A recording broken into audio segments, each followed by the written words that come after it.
नमस्कार विद्यार्थी मित्रांनो, मोशन इन ए प्लेन या चॅप्टरवरील काही न्यूमेरिकल प्रॉब्लेम आपण सॉल्व करतो. त्यातलं हे पहिलं प्रॉब्लेम आहे. An aeroplane has a run of 500 metre to take off from the runway. It starts from rest and moves with constant acceleration to cover the runway in 30 seconds. What is the velocity of aeroplane at the takeoff? धावपट्टी run वे ती 500 metre अंतर चालल्यानंतर विमान take off घेणार. म्हणजे धावपट्टीवर 500 metre सरळ अंतर चालल्यानंतर विमान उड्डाण घेणार. ही धावपट्टी कव्हर करण्यासाठी 500 मीटरची त्याला 30 सेकंद लागतात.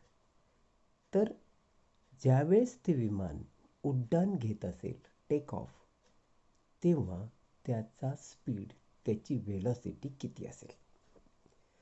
म्हणजे हे जे अंतर आहे धावपट्टीचं ते आपण एसने दाखवणार. ते 500 मीटर आहे.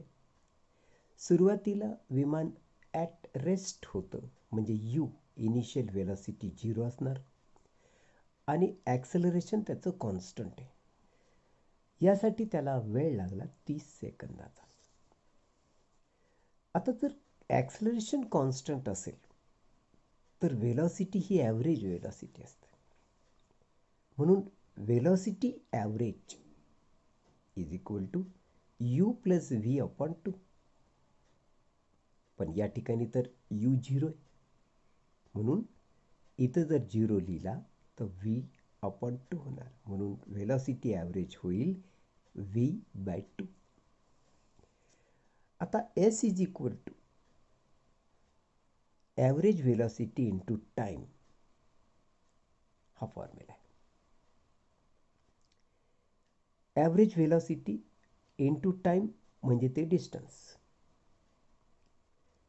तू विचार कर, या ठिकाणी व्ही ॲव्हरेज आपण v/2 काढलेलं आहे आणि हा टी, म्हणजे s is equal to v/2 into t. आता velocity of the aeroplane at take off, उड्डाणाच्या वेळेस एरोप्लेनची velocity v is given by using this formula. 2 into s upon t will give you v. 2 into s upon t, that is 2s upon t.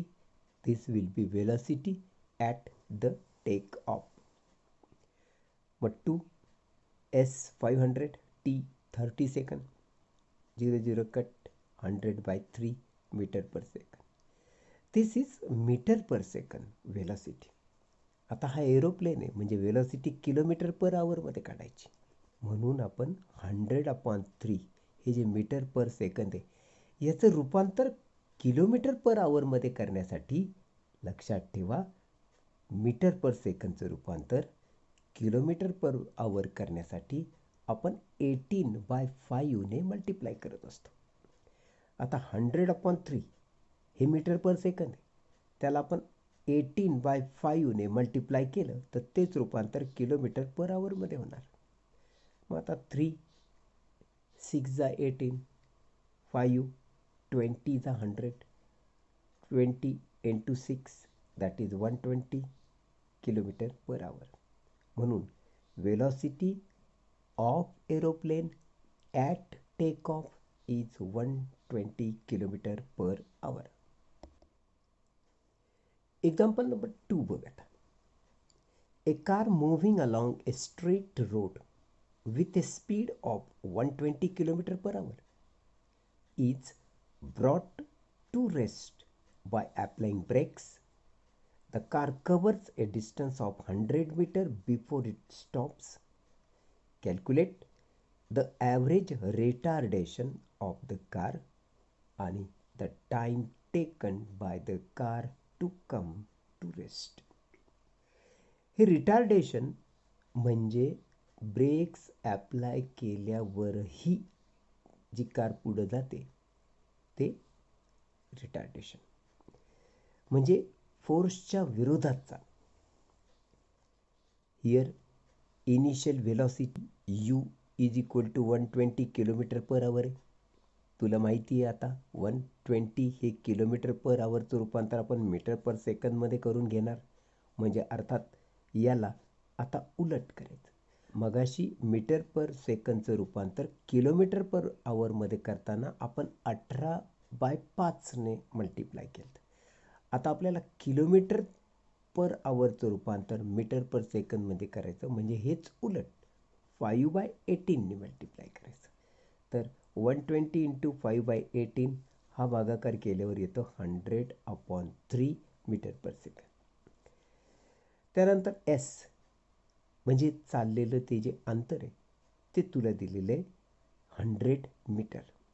म्हणजे break apply केल्यावरही car 100 metre एवढं अंतर पुढं गेली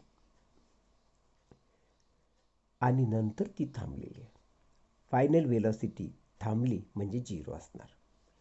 v0 u 100/3 metre per second, s 100 metre. ह्या किमती आपण v² is equal to u² plus twice as या इक्वेशनमध्ये भरल्या. v0 आहे, u 100/3 आहे, मग त्याचा स्क्वेअर हा 2a माहीत नाही, s 100.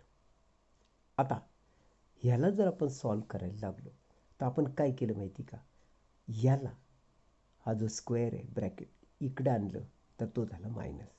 हे इथंच आहे 2a इंटू 100 एकाच बाजूला आहे. याला आपण इकडे आणलं तर ते झालं मायनस.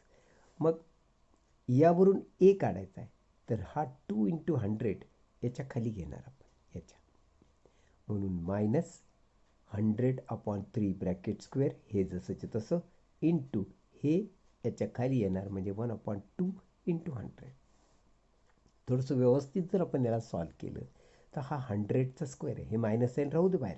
100चा स्क्वेअर आहे म्हणजे 100 इंटू 100, 3चा स्क्वेअर आहे म्हणजे 9 आणि 2 इंटू 100 हे जसं तसं 100 कट झालं. म्हणजे याचा अर्थ असा झाला या 2ने याला जर डिवाईड केलं तर 50ने डिवाईड होतं, म्हणजे हे मायनस हा झाला 50/9 मीटर पर सेकंड स्क्वेअर.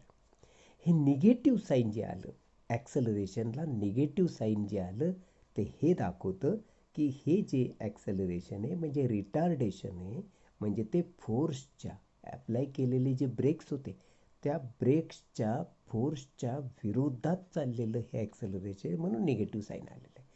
मग हे निगेटिव्ह साईन फक्त दिशा दाखवतं की विरोधात हे अंतर चाललेलं आहे. म्हणून निगेटिव्ह साईन जर आपण काढलं आणि नुसतं मॅग्निट्यूड म्हणजे किंमत लिहिली तर हे जे ॲक्सेलरेशन ज्याला आपण रिटार्डेशन असं म्हणूया ते आहे 50/9 metre per second square. Negative sign indicates retardation. आणि अशा रीतीनं average retardation of the car is 50/9 metre per second square. आता आपल्याला हे बघायचं आहे की ती कार ब्रेक ॲप्लाय केल्यानंतर जे अंतर चालली त्याला किती वेळ लागला, म्हणजे किती वेळाने ती थांबली ब्रेक ॲप्लाय केल्यानंतर.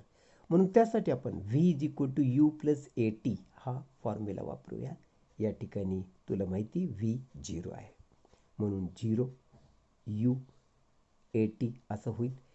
तुला t काढायचा आहे म्हणून हा u पहिल्यांदा या बाजूला ने तो होणार वजा, मग हा at पैकी हा a याच्या छेदात आणायचा म्हणजे t मिळणार.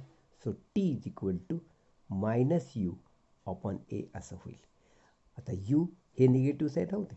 u तुला माहिती आहे 100/3 अपॉन a आत्ताच तू काढलंय रिटार्डेशन ते -50/9 आलेलं आहे a. ह्याला जर सॉल्व केलं म्हणजे उलटून कुणीले केलं तर हे 9/50 होणार, म्हणजे 3 3 जा 9, 50 2 जा 100. अशा रीतीनं 2 इंटू 3 दॅट इज 6 हा टाईम आहे सेकंदमध्ये असणार. So the car takes 6 second to come to the rest. म्हणजे ब्रेक अप्लाय केल्यानंतर ती कार 6 सेकंदानंतर थांबली, असा त्याचा अर्थ. ठीक आहे मित्रांनो, पुढच्या भागात पुढची उदाहरणं घेऊन मी लवकरच तुमच्यासमोर येतो आहे.